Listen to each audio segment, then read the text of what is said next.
The subject we're going to cover tonight is without a doubt horrifying. It's disturbing. And I don't mind admitting to you and in front of the rest of the world that it's a subject that terrifies me. As a person who doesn't like to stay on the beaten path, I'm not a marked trail kind of guy. I want to get out into the deepest, wildest parts of the wilderness to experience the dynamics and the beauty of nature at 100% rate. Well, I can tell you that this subject gives me great pause. Tonight we're going to be talking about the subject of feral people. Specifically, do feral people still exist in the Appalachian Mountains and foothills? Now, I ask you to keep in mind that I'm not talking about people who have recently or in the recent past detached from society and now they're living a life of semi-isolation as survivalists or as homeless people. Not at all. I'm talking about people whose ancestors, generations and generations ago, for whatever reasons, under whatever circumstances, became isolated or chose isolation in the deep wilderness in pockets up and down the Appalachian Mountains and foothills. The question is, do their descendants still exist in the Appalachian Mountains today? Evidence suggests that they do in fact still exist. Eyewitness testimonies. More importantly, to me, it's the word of the mountain people that say, yes, they do exist.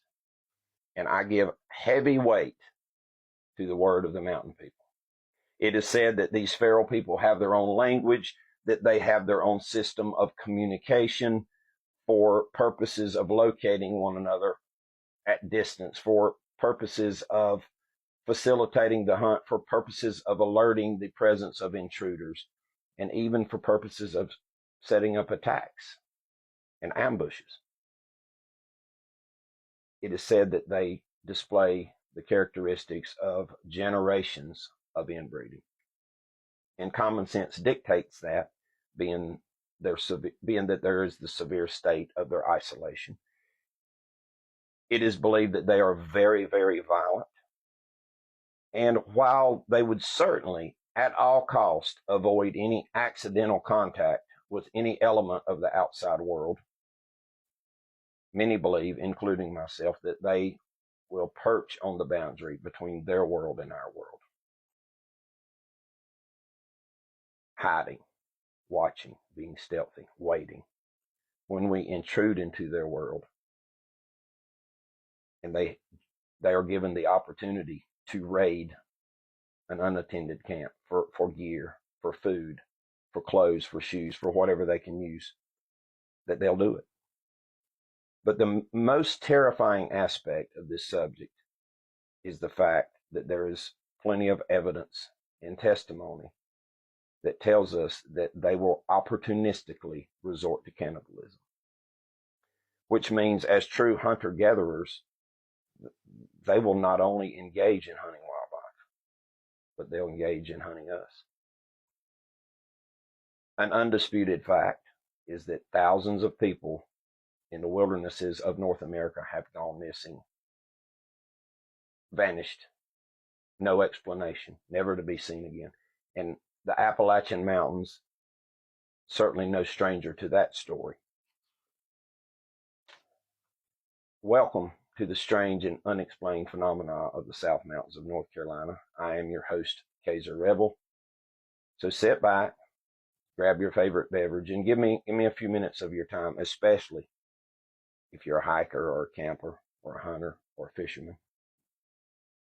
I think that tonight's subject is worth paying attention to. Now, here in part 1 of episode 18, we're going to first cover an account of an experience by a man whose name is James. And then in part 2, we'll finish talking about his account, and then we'll cover the body of evidence around feral people.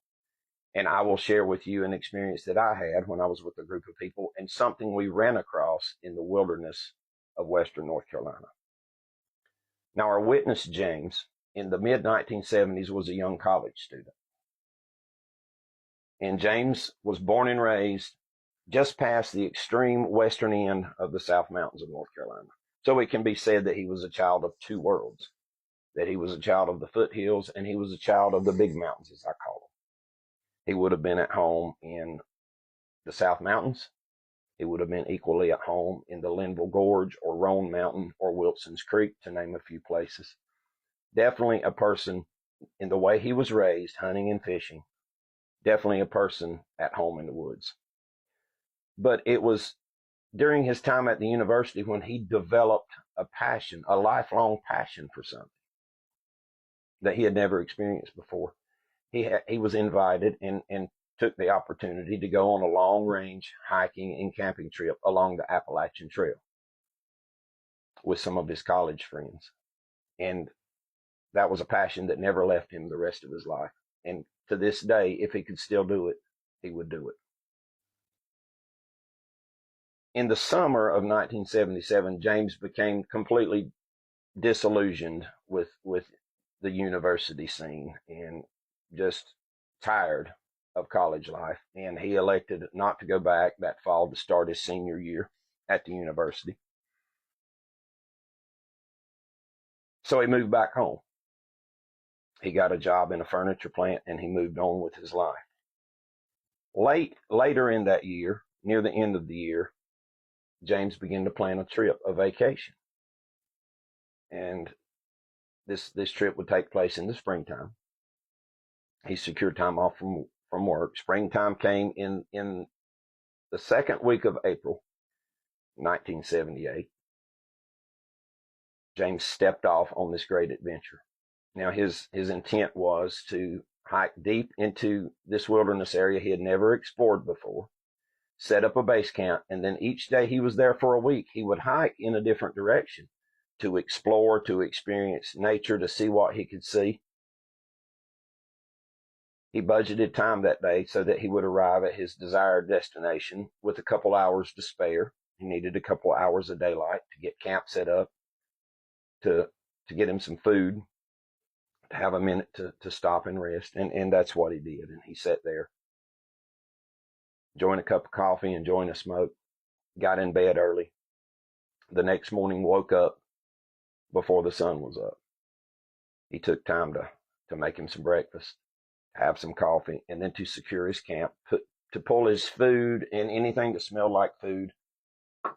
So what you do is you put them in bags, you tie a rope around it, you throw the rope over a high branch in a tree, you pull those bags up off the ground a fair distance as a countermeasure against bears. If you don't, you're going to have the snout of a bear in your tent, or you'll come back and find your camp decimated. That's what bears do.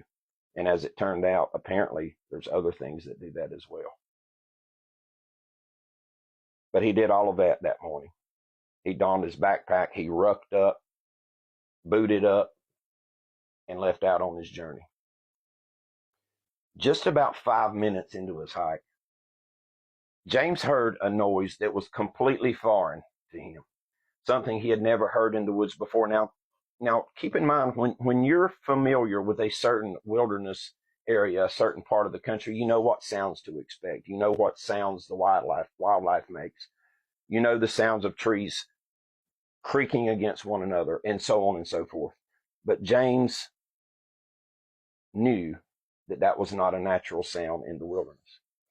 James said that he somehow instinctively felt that this clicking noise was a noise being made by a human using their mouth. He thought about it a minute. It bothered him some, but he filed it away and continued on. Just about 5 more minutes down the trail, he realized that he had a hitchhiker in his boot. He had put on his boot, got a pebble or a piece of debris in his boot, and gravity took over, worked its way down, and he was stepping on it every other step. He had to deal with it. He stopped, sat down against a tree, took his boot off, and sure enough, there was that pebble. He put his boot back on and got ready to take that next step, and he heard a distinctive sound. This time he knew exactly what it was. It was the sound of human voices, and these human voices were coming from the direction of his camp, but they weren't speaking English. They just didn't sound right. Join me for tomorrow night for part 2. I will see you then.